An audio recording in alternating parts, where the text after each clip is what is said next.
일본 총리가 오키나와 나하 공항에 도착했습니다. 그는 자신만만한 표정으로 전용기에서 내렸습니다. 오키나와 사람들을 달래고 일본에 대한 충성심을 회복시킬 계획이었습니다. 그런데 공항 밖을 보는 순간 그의 얼굴이 굳어졌습니다. 수천 명의 오키나와 주민들이 조용히 서 있었습니다. 그들이 든 피켓에는 우리가 선택한다. 그리고 한국과 함께라고 적혀 있었습니다. 총리는 서둘러 자리를 떠났고 다음 날 100만 명이 거리로 쏟아져 나왔습니다. 모든 것은 한 유럽 여성이 우연히 주운 극비 문서 한 장에서 시작됐습니다. 그 문서에는 일본 정부조차 숨기고 싶었던 충격적인 진실이 담겨 있었습니다. 과연 무엇이 일본 영토를 뒤흔든 걸까요? 시작하기 전에 잠깐 좋아요와 구독을 눌러주시면 영상 제작에 큰 힘이 됩니다. 저는 엘리자 토런스라고 해요. 올해 34살이고 유럽에서 아시아 국가들을 연구하는 일을 하고 있어요. 사람들은 저를 전문가라고 불러왔어요. 하지만 저는 거의 모든 걸 잘못 알고 있었어요. 제가 그 사실을 어떻게 알게 되었는지 말씀드릴게요. 그날은 스위스 제네바에서의 아주 평범한 하루였어요. 저는 무기와 평화에 대한 큰 회의에 참석하고 있었어요. 흰색 벽에 밝은 조명이 켜진 큰 회의실이었고 긴 테이블에 약 50명 정도가 앉아 있었어요. 우리는 하루 종일 지루한 이야기들만 주고받았어요. 저는 아시아를 정말 잘 안다고 생각했어요. 10년 동안 공부했고 보고서도 많이 썼고 중요한 사람들이 제 글을 읽어줬거든요. 특히 저는 한국을 잘 안다고 믿었어요. 한국은 좋은 휴대폰과 자동차를 만들죠. 한국 음악과 영화는 어디서나 인기예요. 한국 사람들은 정말 열심히 일해요. 하지만 저는 한국이 큰 정치적 결정에서는 그렇게 중요한 나라가 아니라고 생각했어요. 정말 중요한 나라는 미국, 중국, 일본이라고 믿었고요. 한국은 그냥 그 중간쯤. 좋지만 강하지 않은 나라라고 생각했어요. 그게 정말 큰 착각이었어요. 회의는 5시쯤 끝났어요. 사람들은 가방을 싸기 시작했고 저도 공책과 펜을 가방에 넣었어요. 모두가 문 쪽으로 걸어가고 있었어요. 그때 제 뒤쪽에서 어두운 정장을 입은 일본 남성이 전화를 하면서 걷고 있었어요.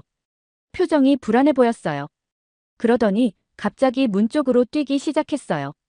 너무 급해서 그의 서류 가방에서 종이들이 쏟아졌어요. 그중 한 장이 바닥을 미끄러져 제 발 바로 밑에 멈췄어요. 저는 그걸 주워서 돌려주려고 몸을 숙였어요. 그런데 그때 그 종이 맨 위에 적힌 걸 보게 됐어요. 제 손이 부들부들 떨리기 시작했어요.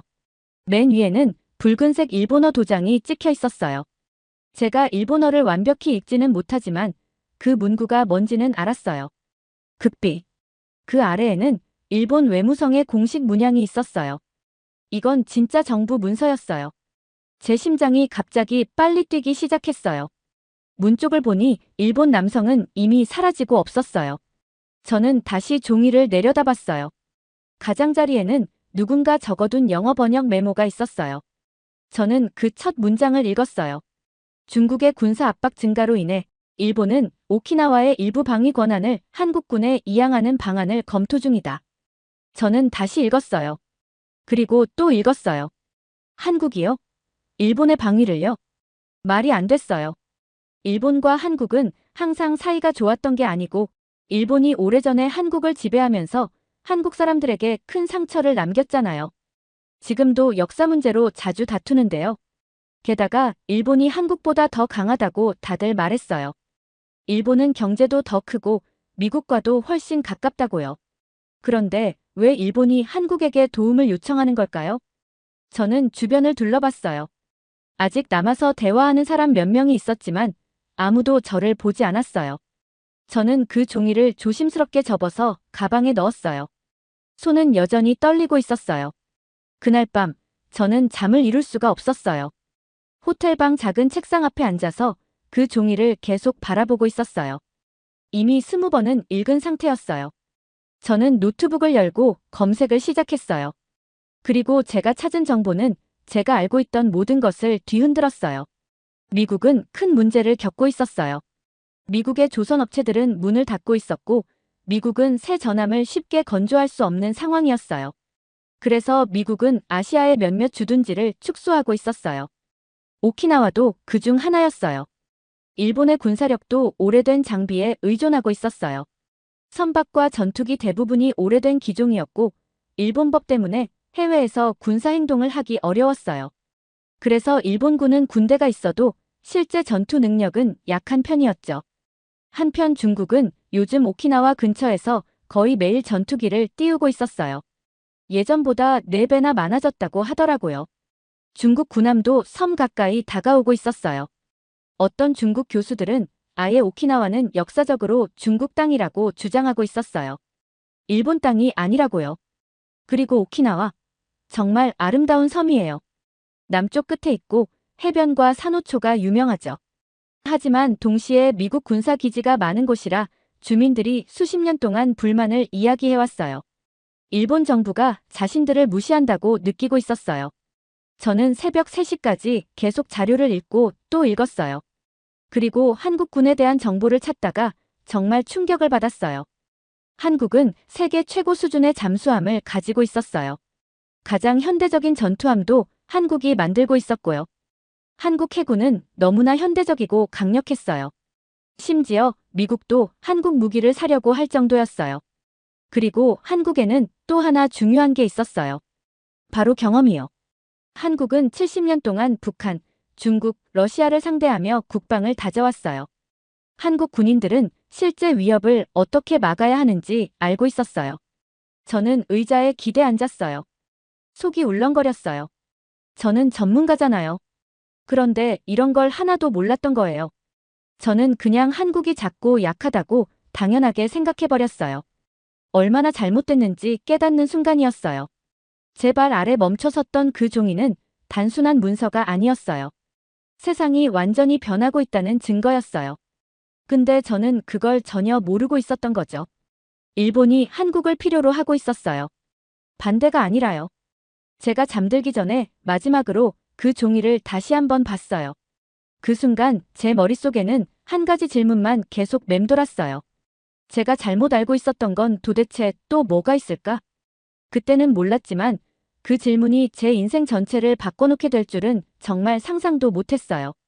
그리고 그 질문은 오키나와의 미래까지 흔들어 놓게 될 거였어요. 사흘이 지났어요. 그런데도 저는 그 종이 생각을 멈출 수가 없었어요. 저는 벨기에 브뤼셀로 돌아갔어요. 제가 일하는 곳이에요. 아시아를 연구하는 다른 사람들과 꼭 이야기해야겠다고 생각했어요.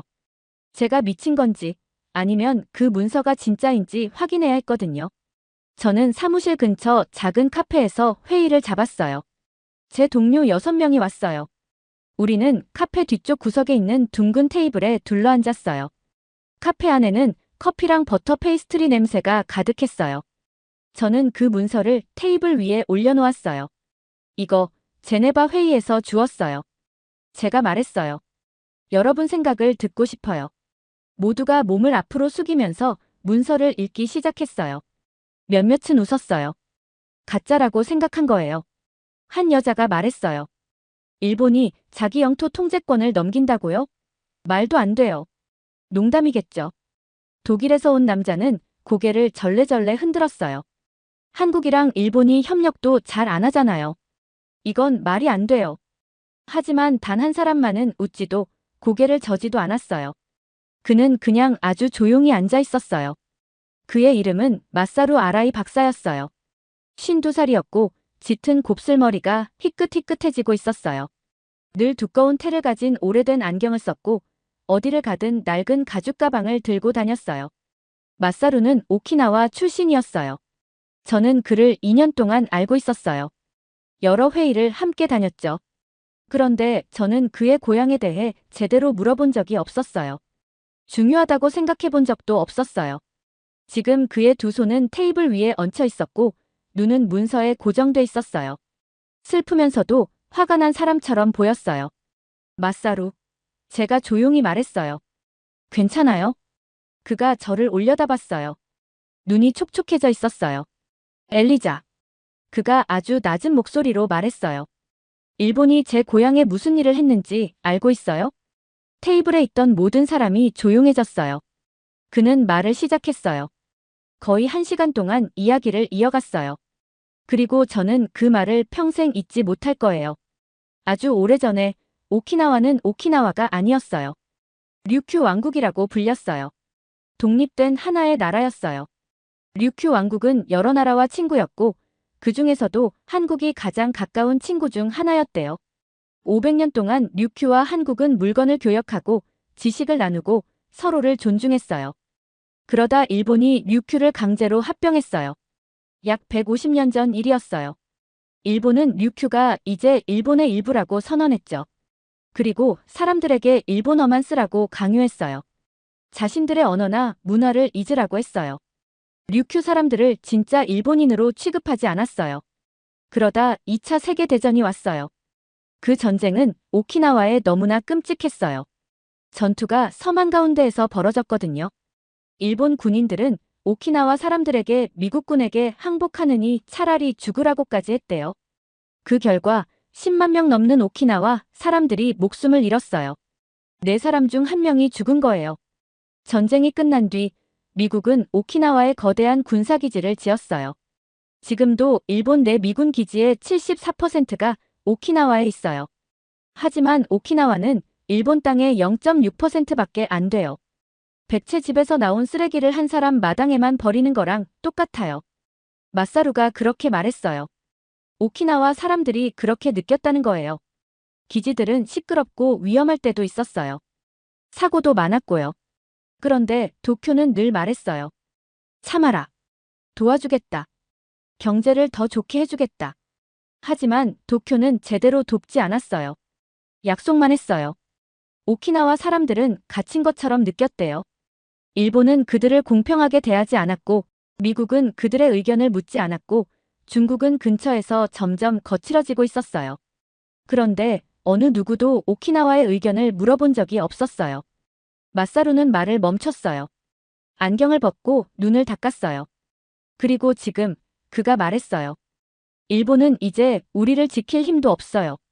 그런데도 우리가 뭘 원하는지 묻지도 않아요. 마치 우리를 물건처럼 한국에게 넘기려고 하고 있어요. 저는 부끄러웠어요.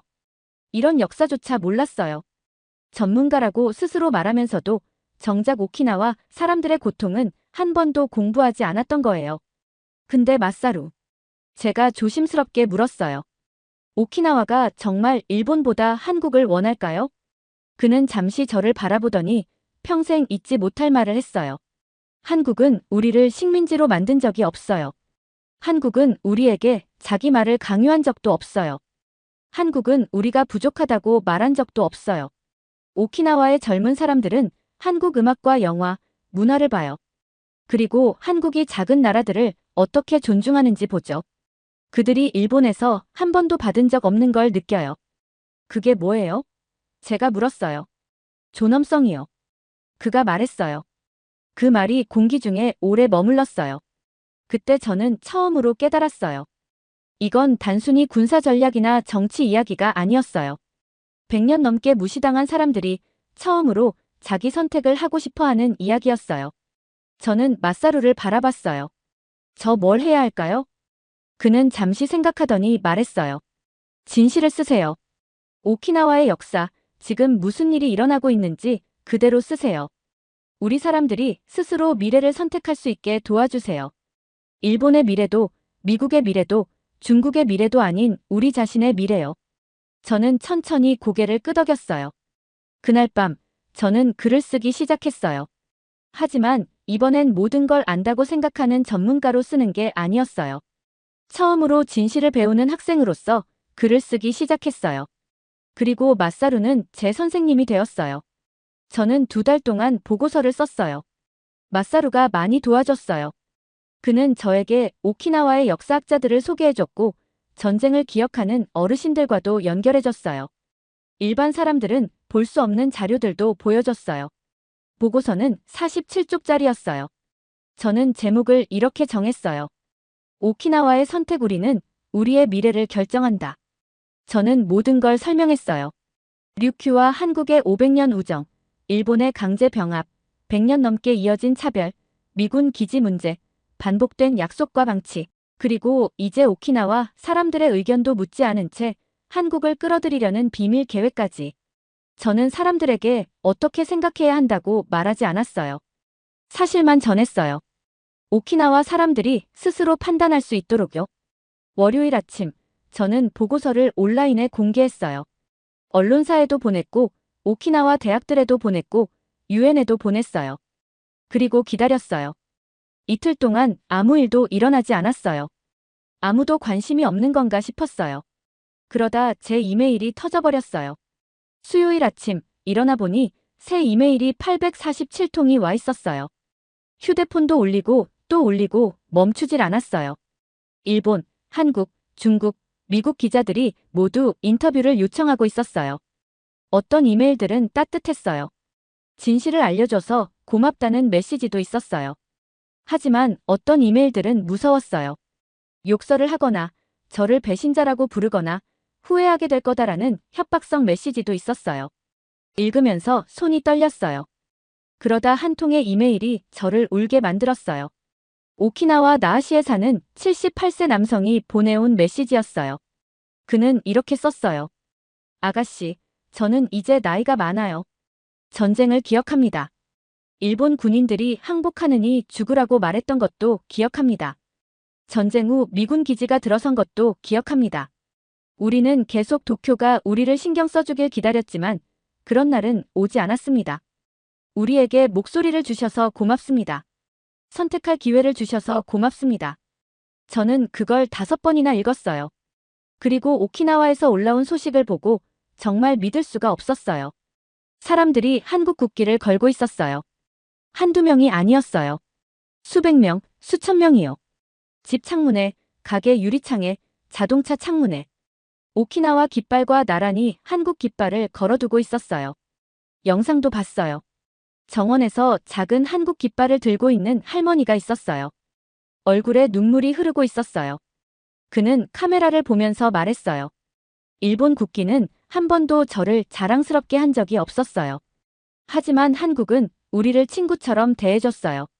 일본 뉴스들은 화가 났어요. 반일 행동이라고 비난하고 한국이 일본 영토를 노린다고 말했어요. 하지만 오키나와 사람들의 말은 달랐어요. 한 가게 주인은 기자에게 이렇게 말했어요. 우리는 일본을 싫어하는 게 아니에요. 우리는 존중받고 싶을 뿐이에요. 그리고 한국은 우리를 존중해줬어요. 운동은 생각보다 훨씬 빠르게 퍼져나갔어요. 특히 젊은 사람들은 아주 열광적이었어요. 원래 한국 음악과 영화를 좋아하던 세대잖아요. 그런데 이제 한국을 진짜 대안으로 보기 시작한 거예요. 자신들을 동등하게 대하는 나라로요. 그때 저는 나카무라 사에라는 이름을 들었어요. 사에는 22살이었고 국제관계를 공부하는 대학생이었어요. 늘 묶어올린 긴 검은 머리, 반짝이는 눈, 에너지 넘치는 표정. 오키나와 대학학생연합이라는 단체의 대표였어요. 제가 보고서를 공개하고 3주 뒤 사에는 나하시에서 대규모 집회를 열었어요. 저는 브뤼셀 아파트에서 생중계를 지켜봤어요. 5만 명이 모였어요. 5만 명이요. 거리 전체가 사람들로 가득 찼어요. 젊은이들이 한국 깃발과 오키나와 깃발을 함께 흔들었어요. 한국 노래를 불렀고 우리는 우리의 미래를 선택한다. 한국과 함께, 존중과 함께 라고 적힌 팻말을 들고 있었어요. 그리고 모두가 함께 외쳤어요. 한국과 함께, 한국과 함께, 한국과 함께.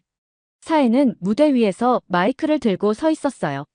작아 보였지만 목소리는 아주 강했어요. 그녀는 말했어요. 우리는 부족하다는 말을 듣는데 지쳤어요. 무시당하는 것도 지쳤어요. 한국은 우리를 동등한 사람으로 봐줘요. 한국은 작은 나라들을 존중해요. 우리는 한국과 함께 앞으로 나아가고 싶어요. 군중이 크게 환호했어요. 저는 아파트에서 화면만 바라보며 앉아 있었어요. 심장이 쿵쿵 뛰고 있었어요. 이건 현실이었어요. 진짜로 일어나고 있었어요. 하지만 곧 반대도 시작됐어요. 일본 정부 인사들은 격한 연설을 했어요. 오키나와는 영원히 일본 영토라고 주장했어요. 한국을 지지하는 사람들은 반역자라고 했어요. 중국 언론도 끼어들었어요. 오키나와는 역사적으로 중국에 조공했다는 기사들이 나오기 시작했어요. 차라리 중국과 가까워져야 한다는 주장도 나왔어요. 미국의 싱크탱크들은 걱정스러운 분석 보고서를 냈어요. 아시아의 군사 구조가 무너질 수 있다고, 혼란이 생길 거라고 했어요. 오키나와 안에서도 걱정이 생겼어요. 본토에서 오는 손님들이 줄어들 거라는 가게 주인들, 변화를 두려워하는 어르신들, 협박 메시지를 받는 사람들까지 생겼어요. 저도 다시 무서운 이메일들을 받기 시작했어요. 일본 극우 단체들뿐 아니라 제 유럽 동료들 중에서도 비난을 보내는 사람들이 있었어요. 당신은 무책임했다.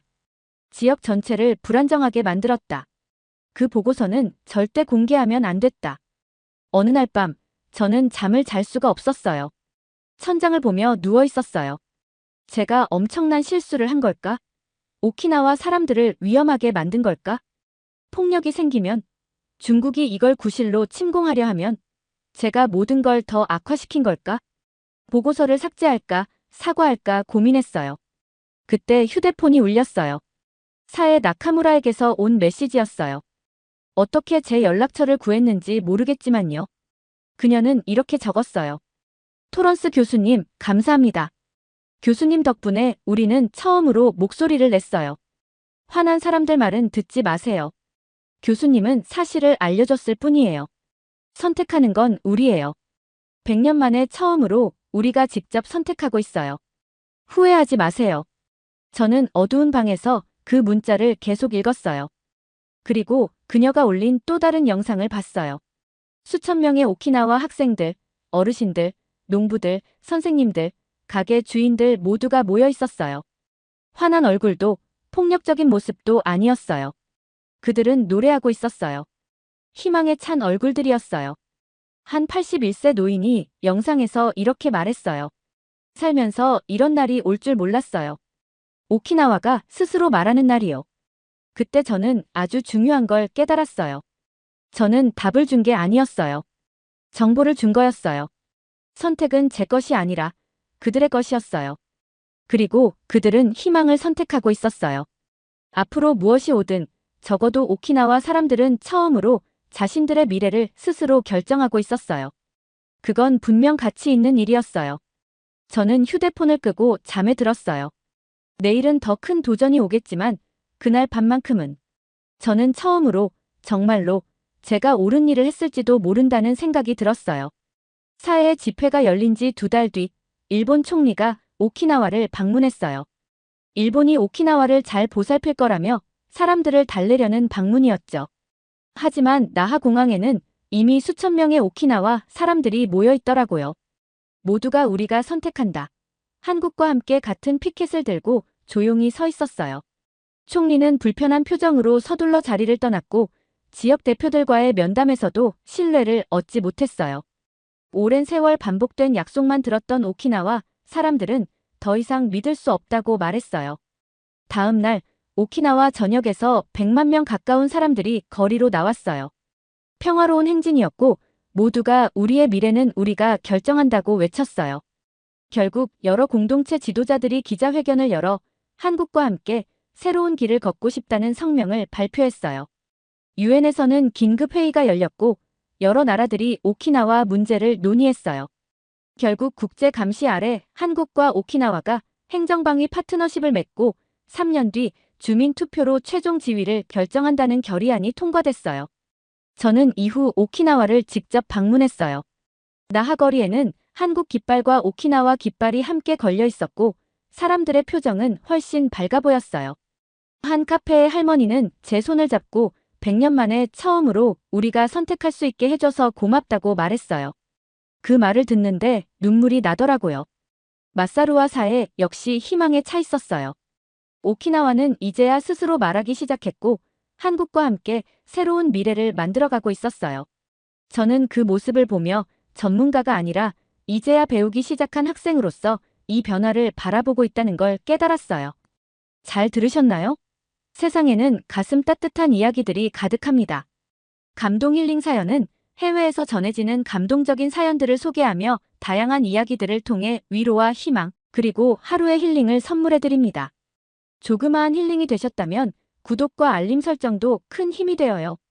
다음 영상에서 더 좋은 사연으로 찾아뵙겠습니다. 시청해주셔서 감사합니다.